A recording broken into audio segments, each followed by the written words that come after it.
guys, welcome back to my channel. If you're new, my name is Tay and this is Venter's Bookshelf. So it may be August, but I am finally here with my Q2 wrap up. So this is my wrap up for everything I read in April, May, and June. I apologize for it being so late with the vacation that my family took at the beginning of July that kind of set back my whole filming schedule, but that's all right because better late than never.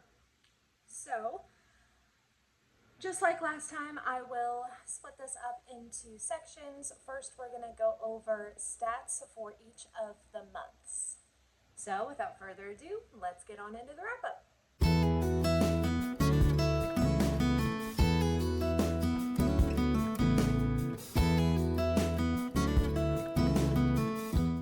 So the first stat I want to talk to you about is my owned TBR conversion. So that is how many books from my owned TBR I read during the second quarter. So I did read 14 books. That's a little bit less than first quarter, but I do still feel really good about that number. And here is the graphic for the books that I read. Everything underlined with that blue line is going to be first quarter and the green line is second quarter. So yeah, I feel really good about that. It is less than I brought in to my own TBR for second quarter. So I do a little bit guilty there that I brought in more than I read for my own TBR. But it is what it is. I think most of us struggle with our own TBRs, and I know lots of other booktubers and readers in general that are working on being better about reading their own TBR. So I feel in good company. And you will see all of the books that I brought in for Q2 in my next video, which is going to be my book haul. But yeah, 14 books from my owned TBR read for second quarter. Okay, so now we're going to move on to monthly stats. I do have my laptop right here where I've written everything out. So if I'm looking down, it's because I am referencing my notes. So for April, the format breakdown was 69% print, 23% audio, and 8% digital. This is a massive deviation from my norm. Usually print is like way low, like less than 20%, and audio is usually my highest format. But for April, I did read a lot more print books due to the readathon that I was participating in, which I will be talking about here in a minute. So that resulted in the switch on my most read format.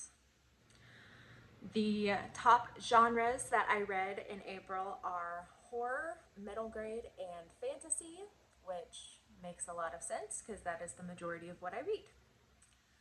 Total books read was 13, and my average rating was 4.31 stars. So pretty good reading month overall. And the readathon that I participated in April was Old School April, which is hosted by Kelsey from Slime and Slashers. I will link her channel up here for you. I was on the Silver Snakes team and we did win, which makes me super happy. As the winners, we were actually consulted on the theme for next year's Old School April. We were able to suggest themes and pick a bunch to like go through to the next round of voting. So it was really fun to be able to participate in that. And I definitely think that Old School April is going to be a yearly participation for me. It is a nostalgia-based readathon, 70s, 80s, 90s, early 2000s stuff, and it was just so much fun. Moving on to May, My format breakdown is back to what it usually is. 74% audio, 13% print, and 13% digital. My most read genres for May were fantasy, horror, and contemporary, which is pretty cool to see. I don't typically read a lot of contemporary. I'll maybe read 2 books a month that are considered contemporary. So it's nice to see, that it made it into my top 3 genres for a month. The total books read is 23, and my average rating was 4.01 stars.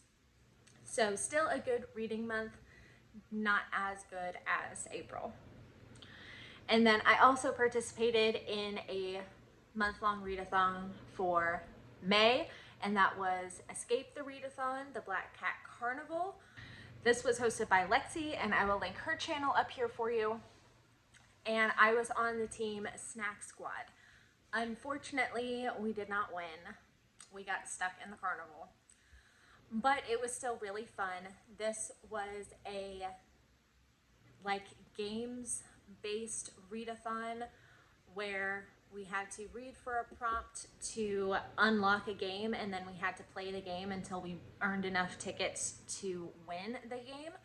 And that left me more than a few times in the middle of a book that I was reading for a certain prompt, and we finished that as I was still in the middle of the book I was reading for it. So it forced me to jump around a lot, and then I still wanted to finish all the books that I had started, which is why I was up higher in my total book count in May from what I was in April. And for June, my format breakdown is 67% audio, 19% print, and 14% digital. Most read genres is a little bit different. I had a 5-way tie for most read genres for June. So, tied for first are romance, literary, horror, fantasy, and contemporary. I read a total of 22 books in June, and my average rating was 4.36 stars. So a little bit better of a reading month again in June. I did participate in 2 readathons in June. First being the Friends Readathon that is hosted by my bestie, and this round was themed after the game of life, so it was Friends for Life. I was on Team Red Pins, and we won! It was super fun. It was done with a whole bunch of my book besties, and yeah, it was a great time. And then the second readathon I participated in was the 24-hour horror-a-thon, which is hosted by Ashley from Ashley's Little Library. And this time it was co-hosted by Sav from Riveting Reads. So this one is a 24-hour readathon, horror genre themed, and the goal is basically just to read horror, as much horror as you can, for 24 hours. And I participate in this one quite a bit. It is done about every 2 months, and it's just a really fun one. I like to grab up some horror novellas or some shorter horror novels, so I can get through a couple of books in the 24 hours.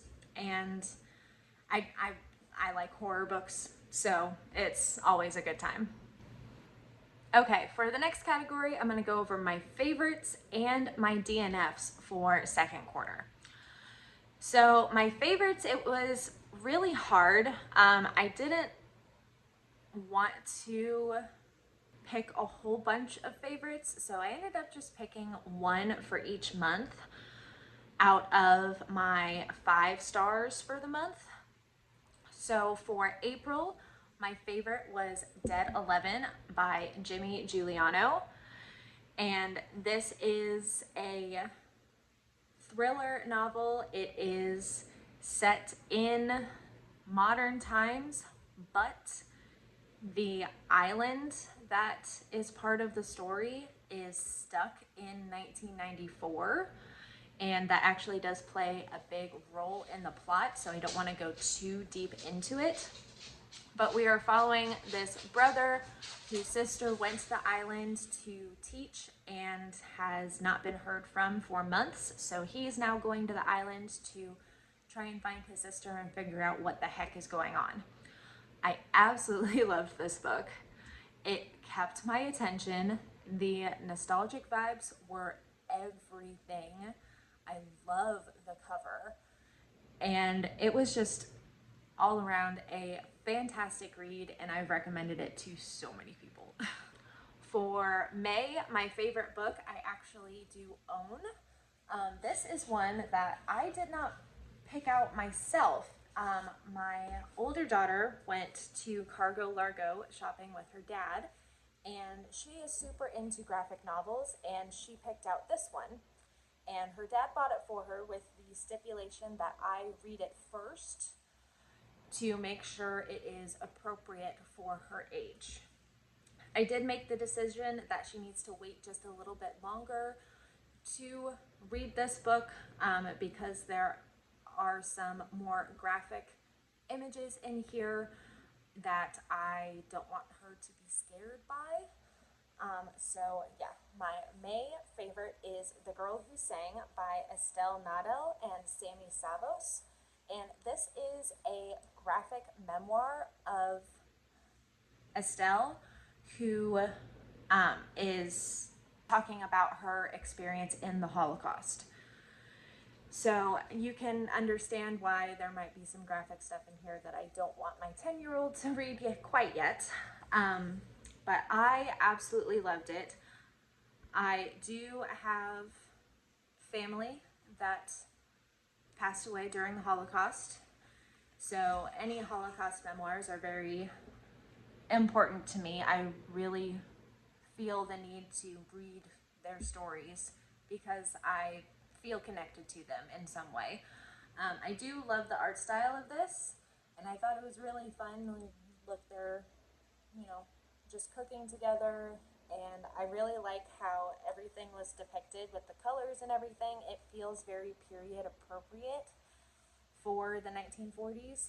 But there are some graphic things in here, and they're obviously, talking about the Holocaust and her experience in the Holocaust. There's imagery of concentration camps and stories about family of hers passing away, and it was just a very touching story. And it does go through to her adulthood and her immigrating to the United States and just moving on with her life past the Holocaust. And then my favorite from June should be no surprise to anybody. It is The Mystery of Locked Rooms by Lindsay Curry. I have read every single one of Lindsay Curry's books. This was her most recent release, and I absolutely loved it, just like I love all of her other books. I think she is the best, or one of the best middle grade authors out there right now, and I will continue to be one of the first people to read her new releases as soon as they release because they are just so good.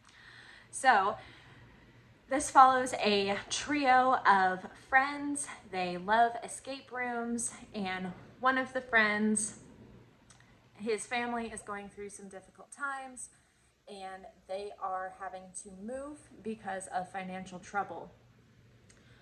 So his friends come up with this crazy idea to go to this abandoned fun house where there is said to be treasure hidden inside, and if you can escape, then you find the treasure. And they think that this treasure will allow their friend to stay and not have to move away. So they go to this abandoned fun house, and it really is just a gigantic escape room. It's every single room is an escape room, and they work their way through it, and it is just so fun. The logic that they use to work through each of the rooms, I feel, is very age appropriate. Lindsay Curry really knows how to write middle grade characters. And yeah, she's always going to be a favorite author of mine, and it's should be no surprise that her book is on this list. Okay, and for second quarter, I actually only DNF'd one book, and that was in April. I tried A Letter to the Luminous Deep by Sylvie Cathrall. It was a new release, and it was supposed to be like, I don't want to call it like dark academia, but academia, and it was done in like letters back and forth, and unfortunately I didn't get very far into it. I just was not vibing with it. One of my best friends has read it and actually gave it 5 stars, so I'm sure it is a fantastic book, and it just did not jive with me. Okay, now moving on to kind of the meat of this wrap up, I want to talk to you about my highs and my lows. So for each month, I have singled out my 5-star reads, so my highs, and my lowest rated book of the month to kind of talk to you about and go over in more detail.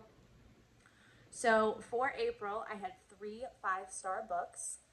The first being Dead 11 by Jimmy Giuliano, which I've already talked about as part of my favorites. The second is The People We Keep by Allison Larkin. And this was a literary fiction novel about a girl from a pretty messed up family. She goes out on her own, and she is working and sleeping her way through life, coming up across a whole slew of different people in different stages of her life, and it really just focuses on the effect that our relationships, our friendships, our relationships with coworkers and neighbors, how all of that really impacts who we are and who we become. And then my third 5-star for April was The Golden Hour by Nikki Smith. This is a graphic novel, and it's pretty heavy. So the subject of this is a teenage boy who witnessed a break-in at his school and his favorite teacher being threatened with a gun and injured. She did not pass away. She did survive, but he was left with a lot of trauma from that experience. And we see him go through dealing with that trauma after the fact. We see him having panic attacks, and we see him starting to make friends, and how those friends really listen to him and learn the signs of when he's struggling and really, really help him through. It was an absolutely just heart-wrenching, but also heartwarming story. And, even though the subject matter is heavy, it was a very profound book. And then my lowest rated for April really isn't that low, but it was my lowest rated of the month at 3.5 stars. And I have it here at the bottom of my stack, apparently.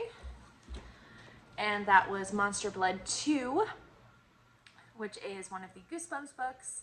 I did read this for Old School April, and the only reason it's, I guess, the lowest is because I was reading all 3 of the Monster Blood books, and this one just wasn't as good as 1 and 3.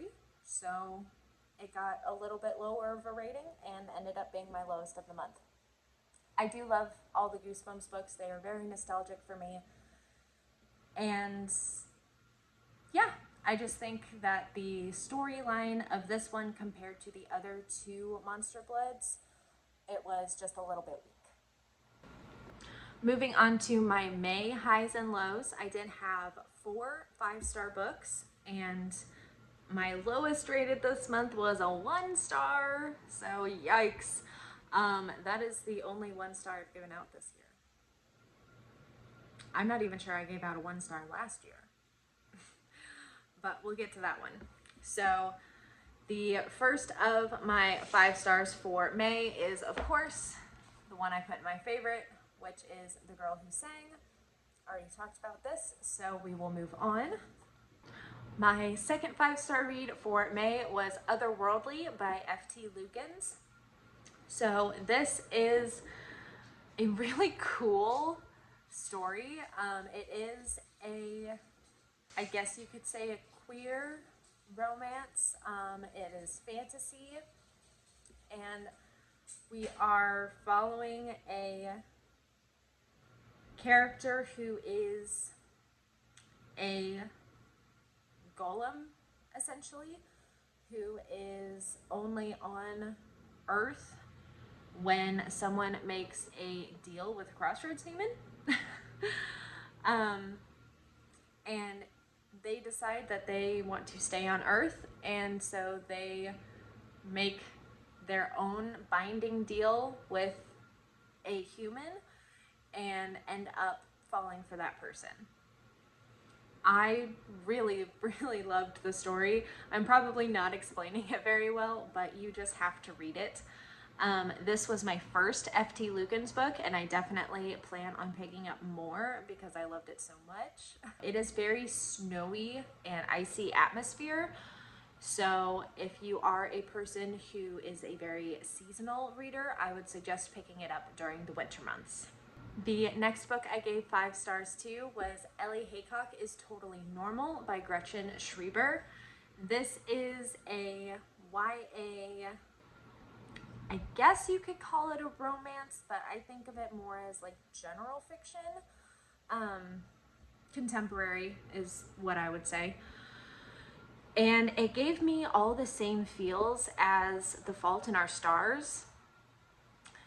So we're following Ellie Haycock, who has this condition that affects her bones and her muscles.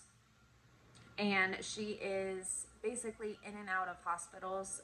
A lot of the book takes place in the hospital housing for patients and family going through treatments.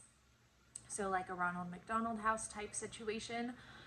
And we are getting a look at both her relationship with her mother and her doctors, as well as the relationship she has with her hospital friends and her friends back home at school, and how she talks about or doesn't talk about her condition with each of these groups. It is a story of her finding confidence to voice her opinion and concerns about her own treatment. And it was just a very, very wonderful book. And I do know that Gretchen Schreiber has another book coming out very soon, if it's not out already, and I do plan on picking that one up for sure. And then finally, my last 5-star for May is Sisters of the Lost Nation by Nick McDina. This is a Indigenous fiction story. We are following sisters, and the little sister, the younger sister of the two, does disappear in the same fashion that other girls and women have been disappearing on or around this reservation. So the older sister, Anna, basically makes it her mission to find out what is going on and to save her younger sister. I love Indigenous fiction. It is something that I just recently got into over the last year or so, and just about everything I have read, I have really, really enjoyed. I think that the legends that these Indigenous authors are pulling from their own culture are just absolutely fascinating, and I want more. So if you have any Indigenous fiction recommendations, please leave them in the comments for me because I want to read it. Okay, and finally getting to the dreaded 1 star. So, 1,000 Recipes for Revenge by Beth Cato. This is a mother-daughter mythology fantasy, and it was picked for my book club that I run with my bestie, and it was just bad. I was confused so much of the time, and there were just things that I don't feel like got wrapped up at all, and I just honestly I'm surprised that I finished it. You know, if it hadn't been my book club pick, I would have DNF'd. That's just the reality of the situation. I would have DNF'd it if I wasn't having to talk about it at a book club. And finally, we have my highs and lows for June. So let's see, I did have 5 5-star reads for June. And the first one being The Mystery of Locked Rooms by Lindsay Curry. Again, this was on my favorites list, so I have already talked about it. So I will move on to the next one. The next one being a children's book, and one that I'm sure the vast majority of us have read. And it was a reread for me, and that is The Velveteen Rabbit by Marjorie Williams. And this is illustrated by Tien, I think is how you pronounce that. So this is my copy. I got it for my younger daughter for Christmas, and it is a used copy. I got it from Half Price Books. There is an old inscription from the original owner in it, and some of it's been blocked out, but you can see what it said with the indentation there. But yeah, so whoever Amanda is, I hope you enjoyed this book on your birthday back when you got it. But The Velveteen Rabbit is just a beautiful story. The illustrations in this are absolutely gorgeous, just very classic and comforting. And we're following the story of this rabbit who was gifted as a Christmas gift to a child and was loved for many, many, many, many, many, many years. And then he was set aside because his child grew up and he learned how toys become real when they are loved for so long by their children. The next one is I call it a nonfiction book. Technically, I guess it could be considered a self-help book. And it is The Comfort Book by Matt Haig. So this is not your typical book. So like I just turned to a random page here, and it's Songs That Comfort Me, a playlist. And it's a little blurb explaining, but then it's literally just a playlist of songs. And then, you know, the next page, we have a sentence. And then we've got a short story, and there's poetry in here, there's anecdotes, and it's all very comforting. It's all very empathetic, and it really talks about hope and moving through the tough times and believing in yourself and it was, like I said, very comforting, hence the comfort book. And I just absolutely adored this. It's going to be one that I definitely reread and keep on my shelves forever. Also, 5-star for June is Everything is Okay by Debbie Tung. This is a graphic memoir about depression and anxiety and her experience going through that. I really, really, really loved it because I feel like it was an accurate depiction of what it's like living with depression and anxiety. It's not doom and gloom all the time. It's not constant panic. It does come and go, but it is uncontrollable and it affects every aspect of your life. And this book really, really grasped that and brought it to life in the illustrations. So if you are a person that suffers from depression and or anxiety or other mental health issues, I recommend picking up this book because it helped me feel seen. And I hope that it will do the same for you. And finally, my last 5-star book for June is Loot by Jennifer Thorne.